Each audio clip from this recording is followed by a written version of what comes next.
This is Dr. Kenneth Mathews in his teaching on the book of Genesis. This is session number 1, Introduction.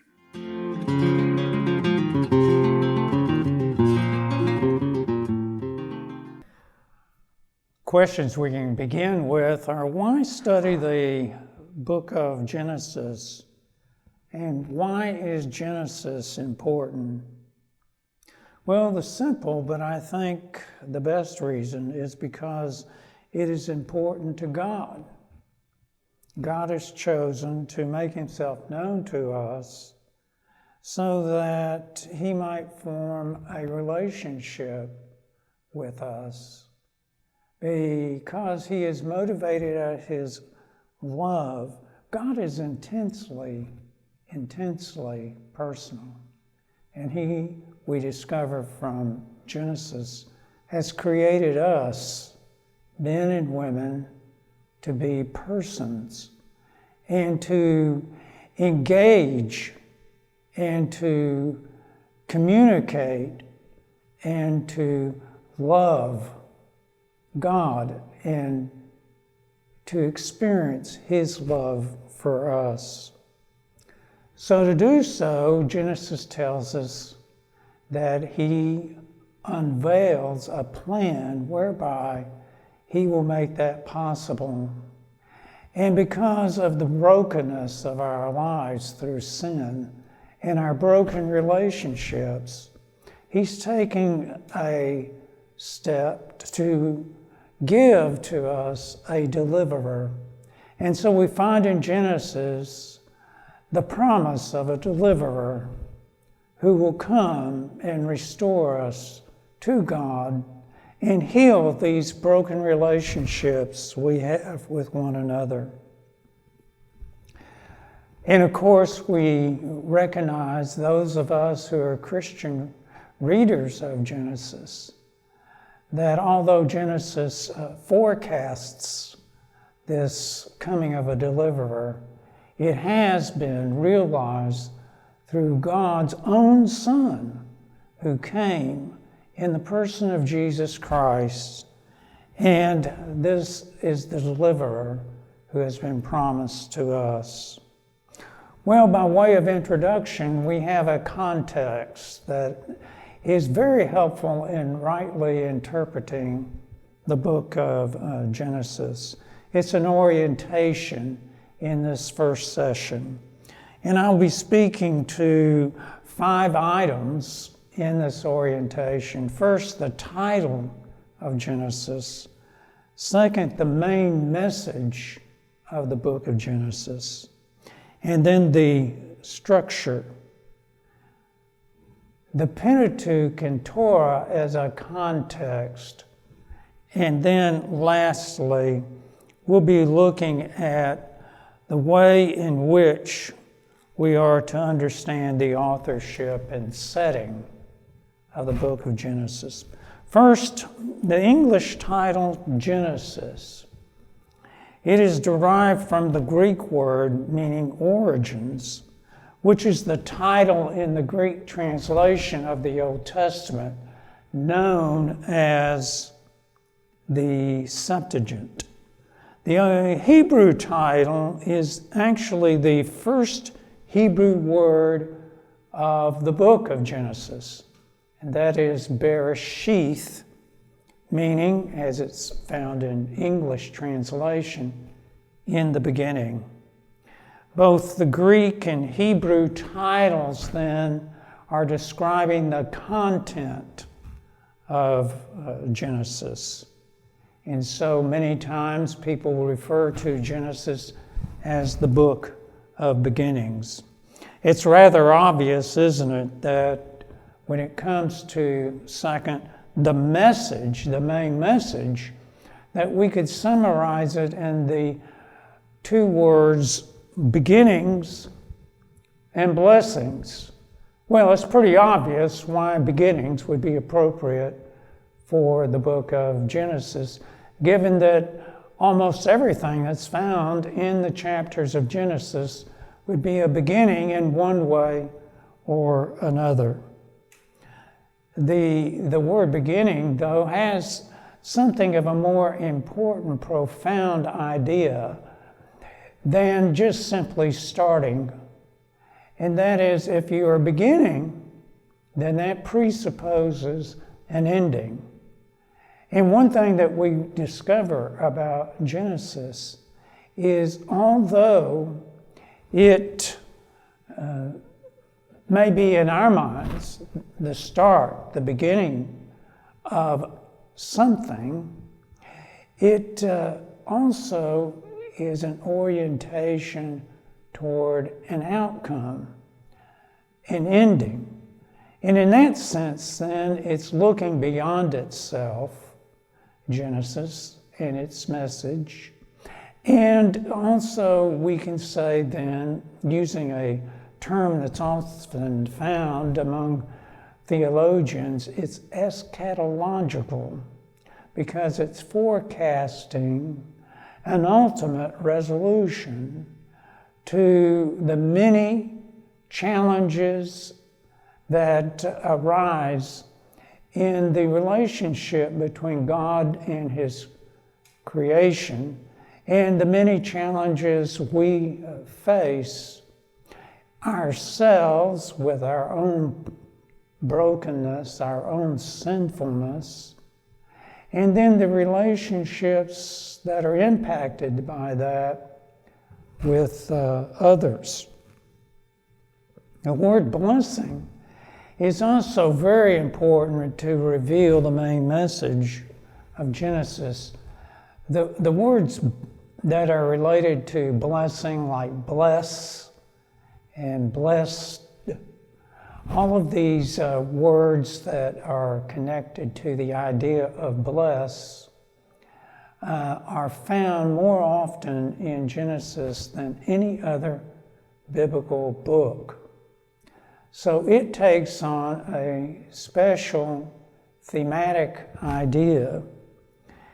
And along those lines, I think that we find in early Genesis 3 programmatic blessings.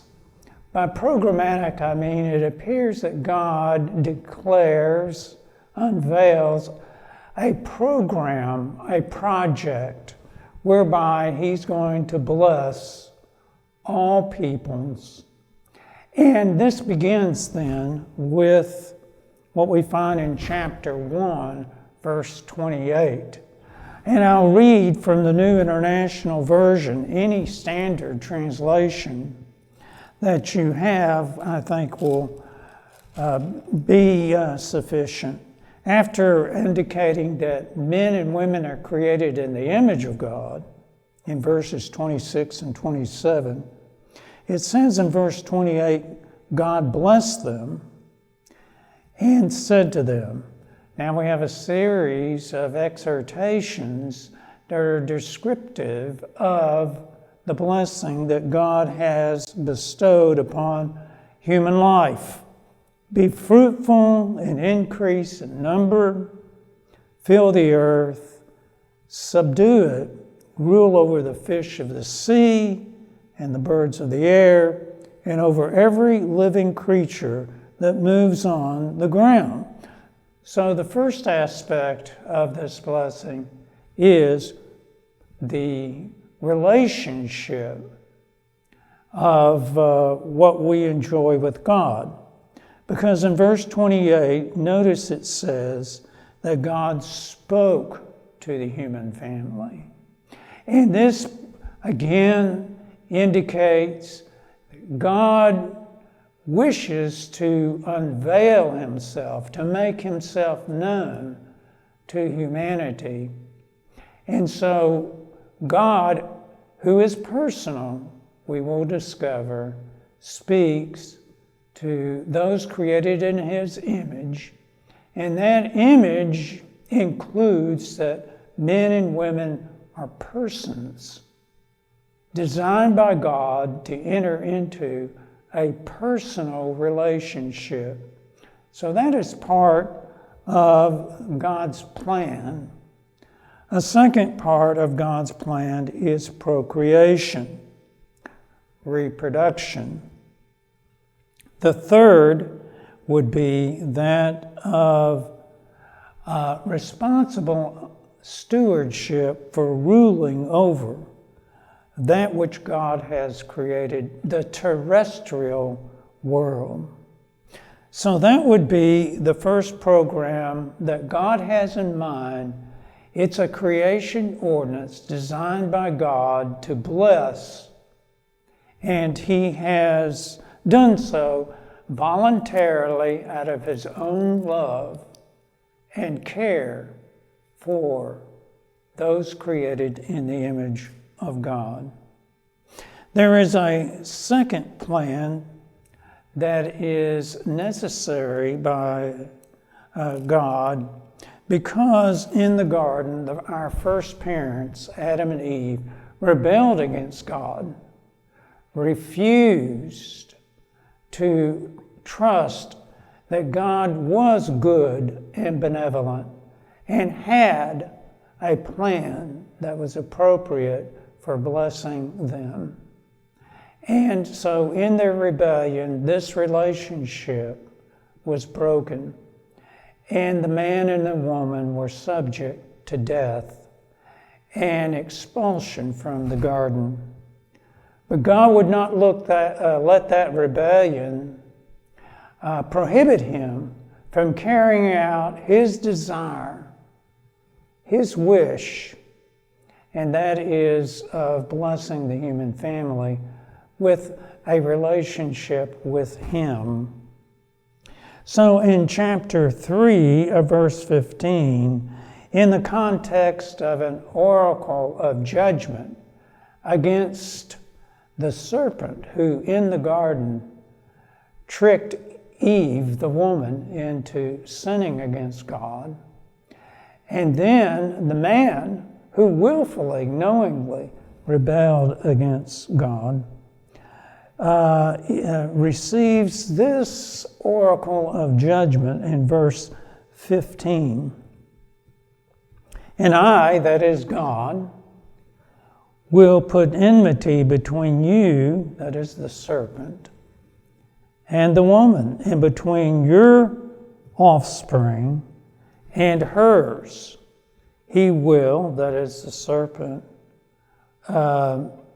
that is the deliverer, this offspring of the woman, rather, will crush your head, and you, the serpent, will strike his, that is the deliverer's, heel.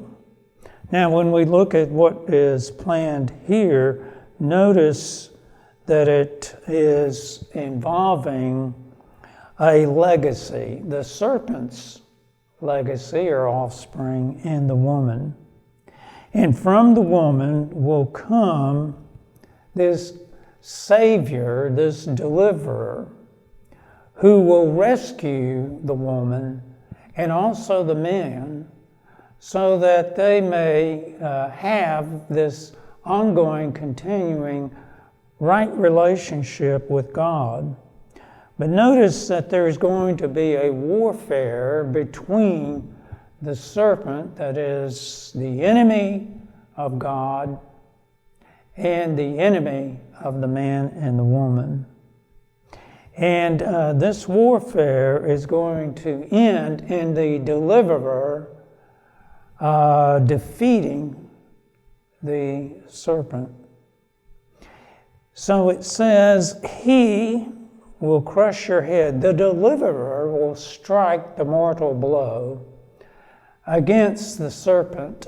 And the imagery here is quite clear, isn't it? That a serpent is at the foot, crawling along the ground, at the foot of a man or woman, and by stomping on its head with one's heel, it will crush its head and defeat, kill the serpent. But in doing so, the serpent will have a chance at striking the heel of the deliverer. And this will be not a mortal blow, but an injury. And so what we find is that there is this foretaste, this forecasting, and again you can use the term eschatological orientation toward the future, of a coming deliverer. We know from Christian scripture that this deliverer is God himself, who comes in the person of the Lord Jesus Christ, who achieves that defeat of the serpent, who we come to recognize is Satan, or in the New Testament, he's called the devil, who is the archenemy then of God and of God's love for the man and the woman. Then we turn to the third program. While in the first, God still wants to bless and will not be prohibited from blessing. He will take what is necessary, as we see in chapter 3, verse 15, to provide a reconciliation, but having this reconciliation depended upon the coming of a human from the seed of the woman as the seed, the offspring of the woman, deliverer. But we discover in the outworking of this plan that God, through procreation, continuing that blessing, brings about a whole multiplication of people groups, the various nations that are described in chapter 10 of Genesis and chapter 11. And from chapter 11, we find the genealogy ranging from Noah down to that of Abraham.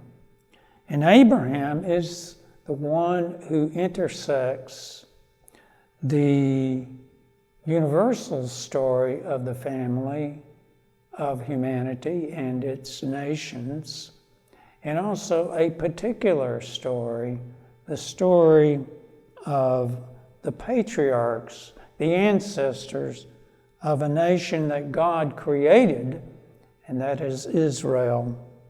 And so if you'll turn to chapter 12, you'll find this first stated in verses 1 through 3. In these 3 verses, we have occasion 5 appearances of the word bless. And so what we discover is that this blessing consists of the 3 items that have already been echoed from the Genesis chapter 1 blessing. So in verse 1, the Lord had said to Abraham, or Abram, "Leave your country, your people, and your father's household, and go to the land I will show you." So the first thing I want us to notice is that there is mention of a promise of land. And when you think about what is occurring in Genesis 1, verse 28, the blessing mention is made there of the promise of rule, that's God's intention, over the earth, the land. The land that's in mind here, of course, is the land of Canaan. Canaan will become the homeland of Abraham and his descendants. And then it reads in verse 2, "I will make you into a great nation." Now, to make a great nation means your population. And of course, that's an echo of what we find in Genesis 1, verse 28 as well, where we have the exhortations to procreation. And then reading, it says, "I will bless you, and I will make your name great." So this has to do then with that relationship of God's love and provision and benevolence toward Abraham and his legacy.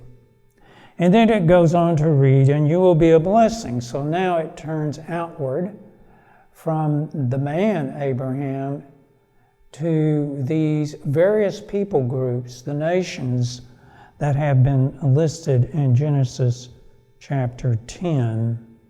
And I will bless those who bless you, and whoever curses you I will curse, so that the blessing for the other nations will be dependent upon the reaction of the various people groups to Abraham, because Abraham's God is the one true living God, the God of Israel, the God of Abraham, Isaac, and Jacob.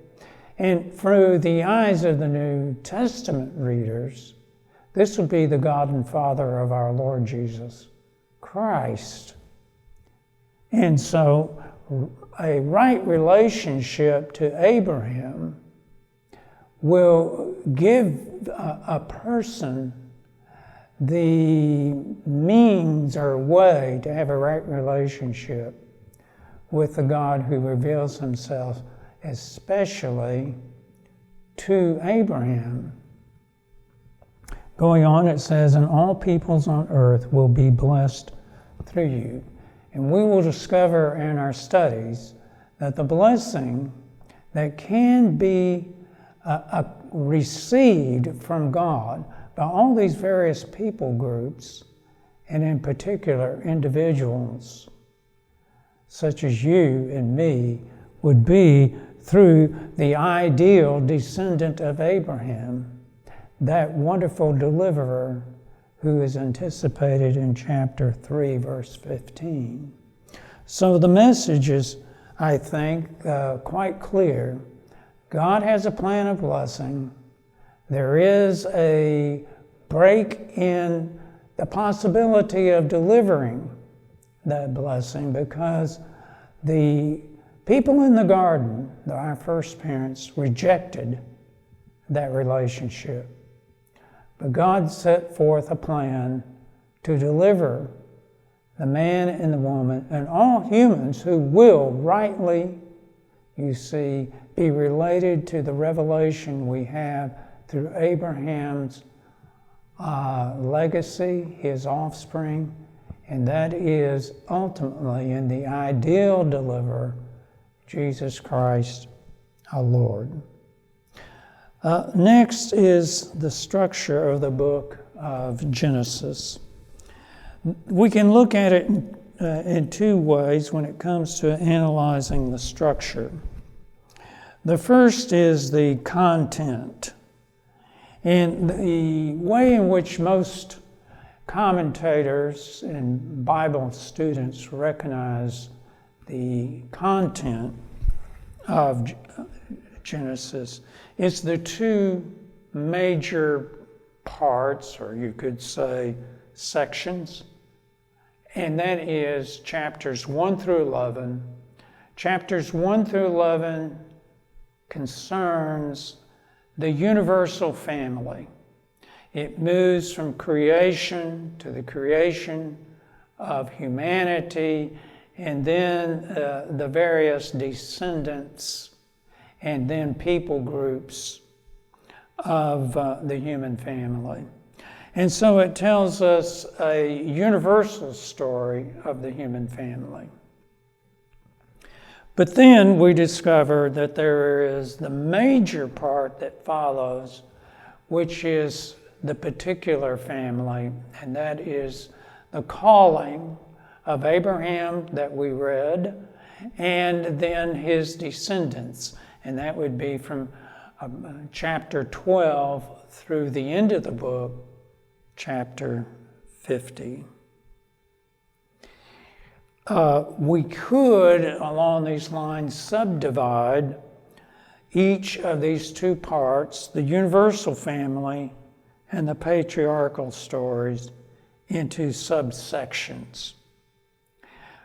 In the case of the universal family, here are the four narratives that could be discerned. The first is creation. The second is the garden story, Adam and Eve in the garden. Then Noah and the flood story. And last, the Tower of Babel story concerning the creation of the nations, the people groups. Creation, garden story, flood story, and then the Tower of Babel. Now, paralleling this would be 4 stories found in the patriarchal collection. And these stories, of course, focus on the main patriarchal figures. First, there's Abraham, second, Isaac, and third, Jacob, and last, Joseph. I would say an additional word about Isaac. Although Isaac plays a critical link in the story of the patriarchs, he does not have the prominence, for example, that Abraham, Jacob, and Joseph will have. Isaac is always cast in the shadow of his father. He's the son of Abraham. And then when it comes to Jacob, he's cast primarily as the father of Jacob. So you might think of Isaac as a transition narrative, linking Abraham and then Jacob. And from Jacob will come 12 sons who father 12 tribes, the 12 tribes of Israel. And special attention is given to Joseph, because Joseph will be critical in the deliverance, the survival of Jacob's family, who descend from Canaan into Egypt, where Joseph has arisen to second in authority in the land of Egypt and will influence Pharaoh to provide a special land for the Hebrew people to thrive. So we have then the 4 accounts in the universal history, the 4 accounts in the patriarchal stories. There's a second way that you can understand the structure, and this is the formal structure provided by the author himself. And you are probably familiar with this expression if you have read Genesis or heard of Genesis in the past. And that is the word generations. And how could that be any more appropriate since so much of Genesis concerns generations and genealogies. So there are 11 occasions of this superscription. And this superscription reads, "These are the generations of." If you'd like to look at chapter 2, and there in verse 4, we have the first occasion of this expression. These are the generations of, in the Hebrew Bible.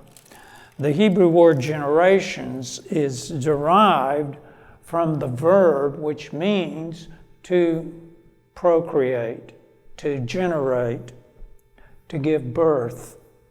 And it reads in chapter 2, verse 4, "These are the generations of the heavens and the earth when they were created." Now, in many of the translations, such as I have before me, the New International Version, Because what follows is a story, not a genealogy, translators would like to see that the Hebrew word generations has a broader meaning than simply introducing a genealogy. This superscription can also introduce a narrative story. And so it may be in chapter 2, verse 4, you will have this kind of translation. This is the account of the heavens and the earth. Or this is the story. Or if what follows is an account of a person's story, it might read something like the family story or the family history. And that is the way in which this superscription can introduce a genealogy, or as we find it here, the story about Adam and Eve in the garden, beginning with chapter 2, verse 4. So that is one way, a helpful way, and many commentators will begin in that fashion. So in the series of studies, I will pay attention to both the content and also the superscriptions. So I will merge these in such a way as I can take advantage of both ways in which the content reflects the structure. The fourth item, let's speak of it. First was the English title, the main message, second, the structure, third, and now number 4, the context of the Pentateuch. And as you probably know, the Pentateuch is a Greek term referring to a 5-book collection. And this would be Genesis, Exodus, Leviticus, Numbers, and Deuteronomy. And this is seen as a distinctive collection because the 5 will fit together. And let me explain how that occurs here in a moment. The Hebrew term that is used for the Hebrew Bible is Torah, referencing these first 5 books. In the word Torah, that's actually a transliteration, not translation, but a transliteration of the Hebrew word. And generally it is translated law. So Torah is a noun, and it is related to the Hebrew verb yara, which means to teach. So the basic idea of Torah is instruction. I think that is the better way to refer to Torah, although your translations typically render Torah as law. It's better to think of it as broader than law, because usually when we think of law today, we think of legislative laws or law courts, when the word Torah is broader in usage. It may and does refer to legal collections, but it also may refer generally to teaching or instruction. So the word Torah has varied meanings, and it's going to depend upon the specific context. It is commonly used, as I said, for the idea of law. And since there are extensive legal collections in the Pentateuch, there are, I want to reiterate, laws and collections of laws in the Pentateuch. Nonetheless, it's broader than that, In other contexts, the word Torah meaning teaching in this general sense. So if you take the two together, legal collections or corpuses, and hence the idea of law, and then you place that with the idea of instruction, teaching in a broad general sense, I think taken together that Torah may be simply understood as, and I'll use the quote marks, the way of the Lord. The way of the Lord, referring to the application of and teaching of the Lord's commandments. So the way of the Lord expression then, I think, rightly captures the idea of a person's lifestyle, just like we use the figure of speech for walk, how someone's walk in life has to do with a person's lifestyle. And so what is called upon those who enter into this relationship with God, that God's teaching, His instruction, we could even say because He does so out of His love and care for the people that He forms and engages as a mentor. He is the mentor. He is instructing them in how they are to live in order to have the most blessed life, the most prosperous life, a life well lived when we follow the blesser's life, the way of the Lord, meaning that there is a lifestyle that conforms to God's person, God's character, and receiving then His blessing, pleasing Him. Now, what's interesting about Genesis, of course, is it does not have the large collections of laws.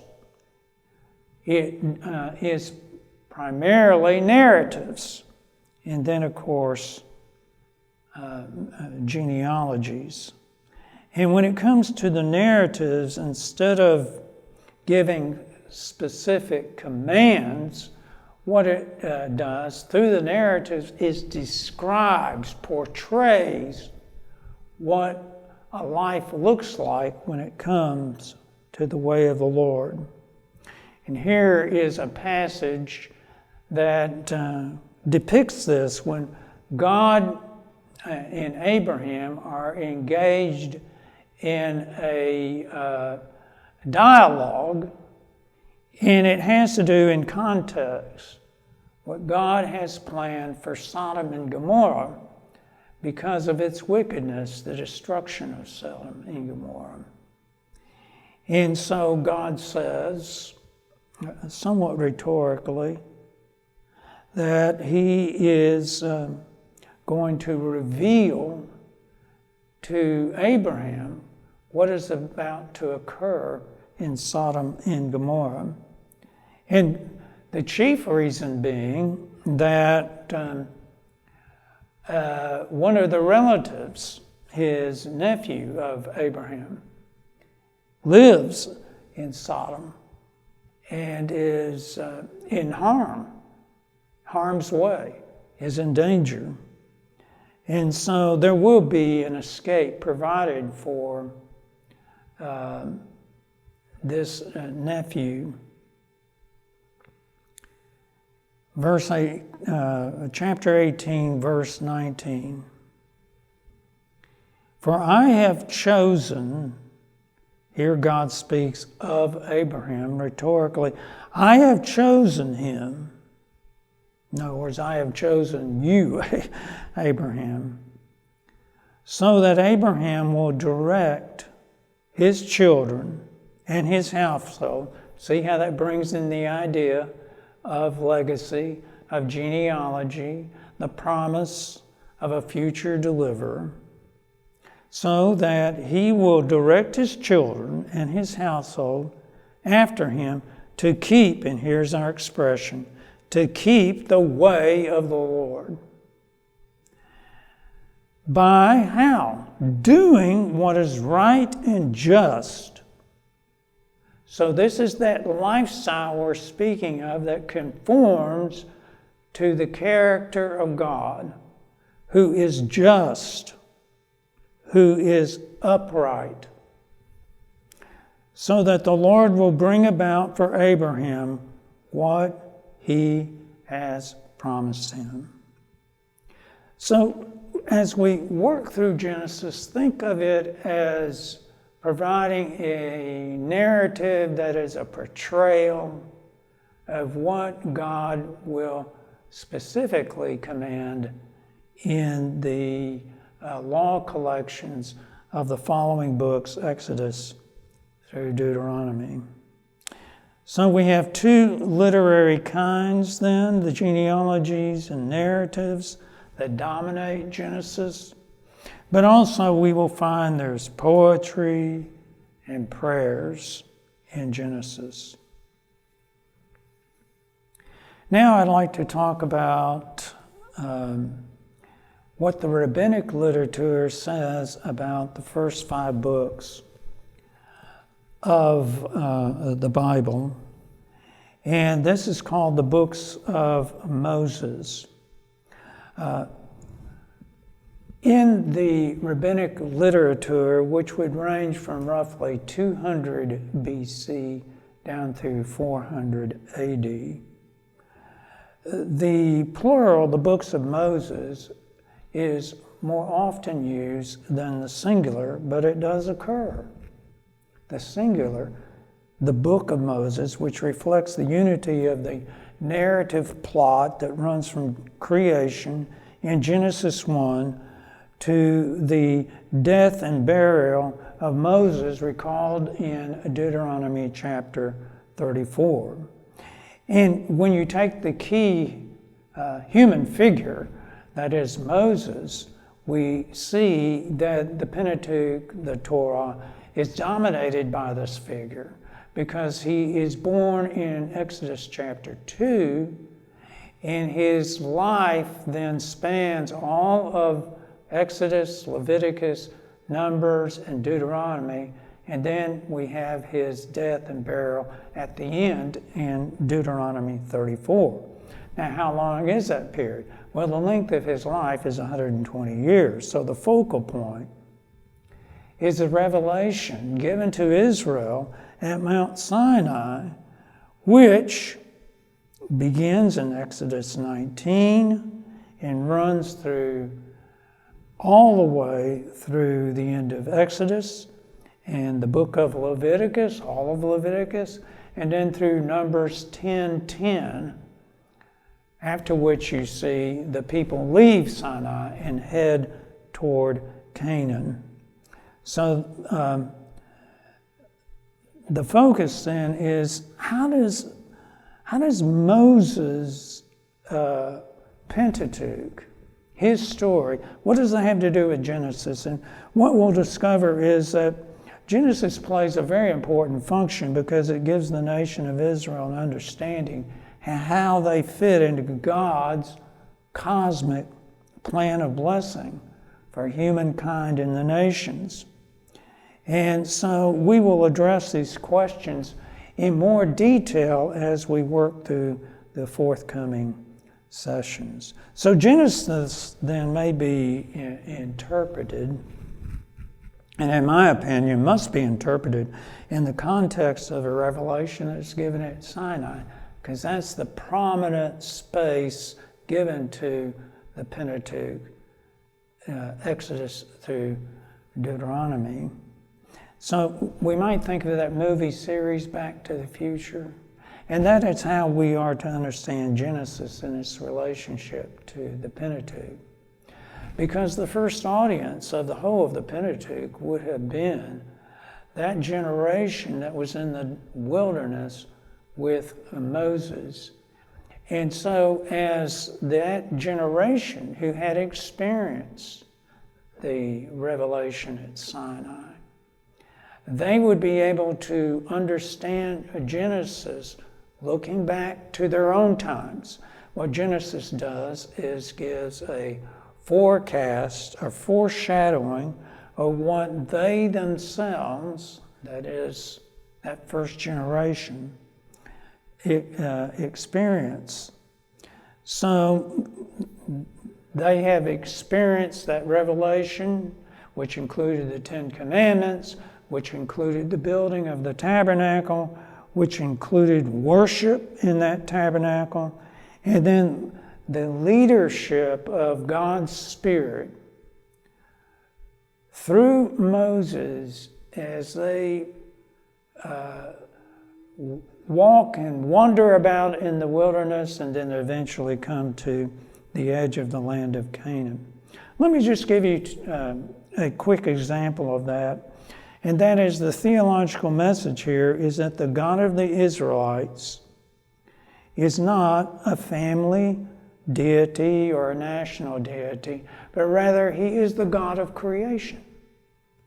And one way this is suggested, implied, is the repetition at creation where God on 10 occasions, the narrative says, God said, God said, God said. And then we find at Sinai the 10 Commandments, where God also speaks the 10 Commandments. And the implication is, the idea of this, is that the God of their ancestors, Abraham, Isaac, and Jacob, their God, who has formed commitment with them, covenant, there you have a relationship expressed, that he is not just a parochial deity and is on the same stage with all the other deities in the ancient world, but rather he is the one true God of creation, and that he speaks with authority the creation. And at Sinai, he speaks with authority, creating a new nation, a new people group, Israel. Now, let's turn our attention to the authorship and the setting. When it comes to the authorship and the setting, we can have a setting that is the presentation of the book itself, what the time period is, as the narratives reveal to us when the events take place and where the events take place. Of course, the primeval stories, such as the Tower of Babel before the time of Abraham, cannot be determined with confidence. But when it comes to the patriarchs, Abraham, Isaac, and Jacob, there, because of internal evidence that is coming from within the Bible itself, and then external, that is from what we've been able to recover in terms of language and culture from the ancient Near East, we have a pretty good handle on the patriarchal period time frame. And this would be approximately from 2200 BC to 1550 BC. 2200 BC to 1550 BC. Now, when it comes to the life of Moses and the Israelites' journey to Canaan, that would have been during the 1400s BC, and we can say roughly 1450 BC. The political situation during the time of the patriarchs was that you had many small kinglets, small city-states, numerous small kings who were dispersed throughout the land, who had these little kingdoms. In other words, later we will come across the great empires of the Egyptians and the Hittites and the Babylonians who dominate the region of Canaan. But in this earlier period, the external evidence makes it clear that from personal names and place names, these are consistent with the biblical names of the period. And we have the customs that I mentioned that are found in the ancient world. And one example of this that we find in the Bible is the practice where if a patriarch, a family head, did not have a son who would inherit the patriarch's various possessions, then that patriarch could adopt a servant in his household to be the recipient. And this is what Abraham suggested. If you maybe have read Genesis chapter 15, his servant Eliezer, and he presented Eliezer as a candidate to be Abraham's heir or descendant. And so we will find that God rejects this plan that Abraham proposes. So on these bases, we can say that the stories pertaining to the patriarchs fits very nicely into what we know in this time period from 2200 to 1550 BC. You may be interested when it comes to the archaeological language that's used for this period would be the early Bronze Age into the Middle Bronze Age. But what is the source setting? The source setting would be who wrote Genesis and the Pentateuch. Well, we've got to start by saying when it comes to the source setting that the book of Genesis and the whole Pentateuch are anonymous. Well, by tradition, you probably know that the Jewish and Christian communities ascribed the Pentateuch, including Genesis, to Moses.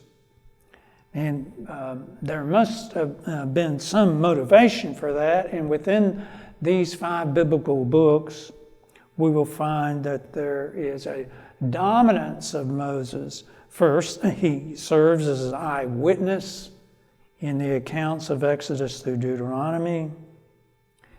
Moreover, he is said repeatedly to have authored and collected accounts in Exodus through Deuteronomy that have been written down in a book, like the defeat of the Amalekites in Exodus 17, verse 4, the covenant scroll in Exodus 24, verses 4 through 8, the 10 Commandments in Exodus 34, verse 28, an itinerary of the journey of the Israelites through the wilderness, Numbers 31, verse 2.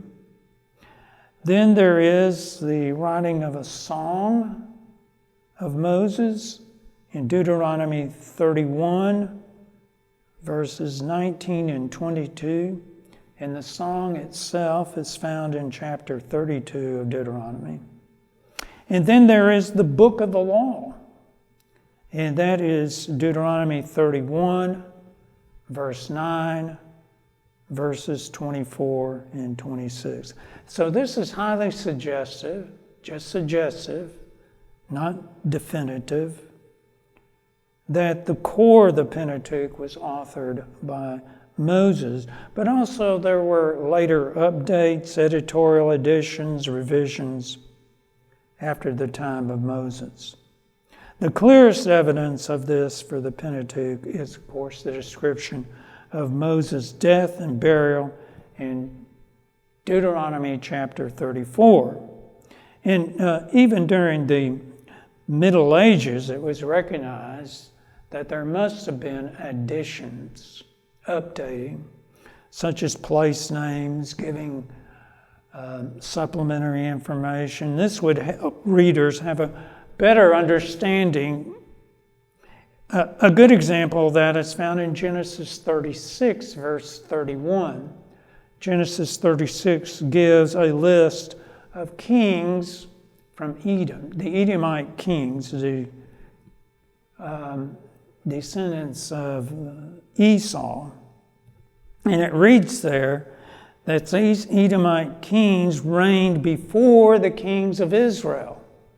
Well, of course, in chapter 36, in this early period, there were no kings of Israel. So this must have been written at a time when kings were present, which have been the monarchy of, most likely during the time of David. So these kings of Israel don't occur till centuries later, but the addition here made by some later hand, some later reader, has been designed to update and make more understandable the relationship time-wise between Edomite kings and then the kings of Israel. Now, how is it with Moses, if in fact he were the primary collector of the Pentateuch? What are we going to do with Genesis, given that he could not have been an eyewitness of Genesis? This is before his time. Well, I think that there's some suggestion within Genesis that there were collections of writings that could have been available to Moses. And we have a specific case in Genesis 5, verse 1.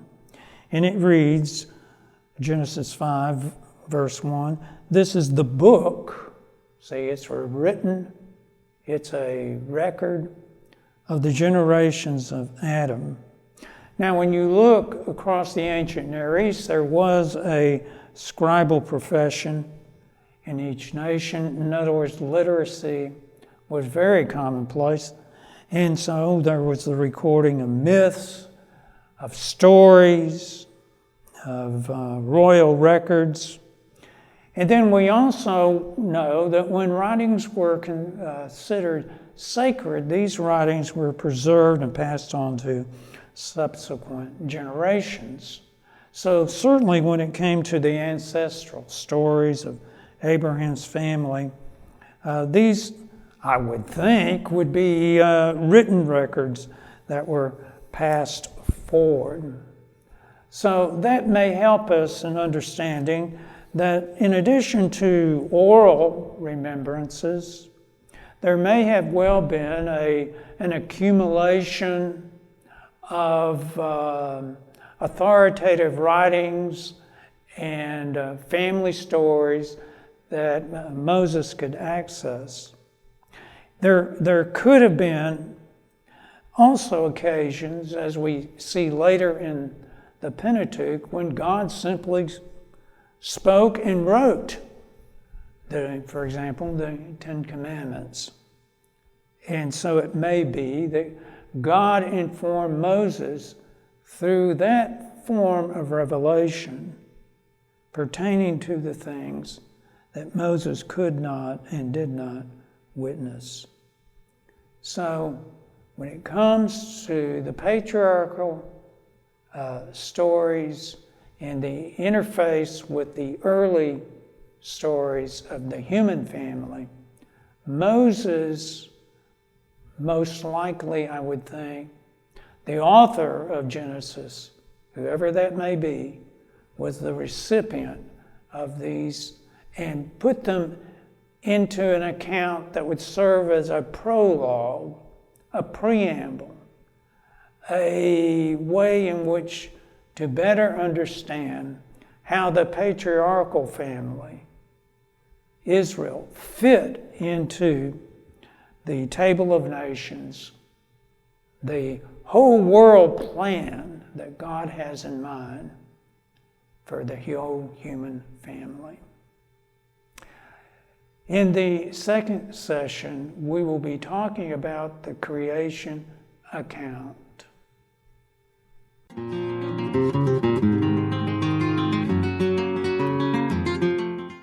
This is Dr. Kenneth Mathews in his teaching on the book of Genesis. This is session number 1, Introduction.